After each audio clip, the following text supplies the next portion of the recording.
Lawmakers are going back to the Capitol to try and override Governor Edwards' vetoes. The veto session is set to start Tuesday. Lawmakers want to override bills dealing with banning gender-affirming care for transgender youth and the state's version of the Don't Say Gay bill. Also on the list are bills dealing with the budget that was approved during the last minutes of the regular session. In order to override the vetoes, there needs to be 2/3 approval from both the House and the Senate.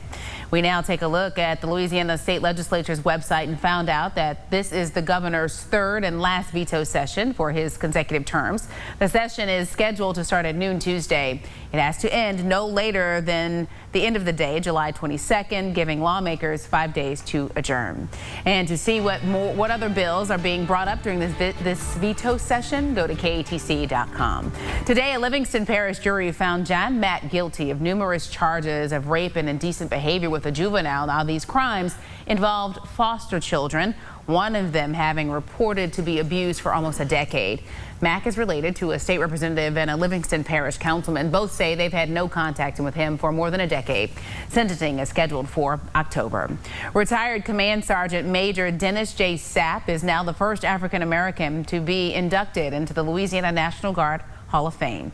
Sapp was honored for his contributions for his time in the military and his civilian efforts. The official ceremony happened last week. In order to be recognized, there must be evidence of outstanding service for a certain number of years. During the ceremony, Sapp describes the induction as a dream come true.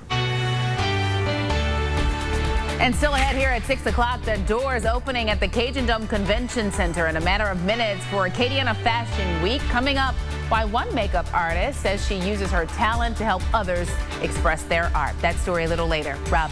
And it's been hot at the surface, but also hot in the upper atmosphere. A meteor spotted earlier today in Acadiana. We'll tell you what it was and where it was heading coming up right after the break.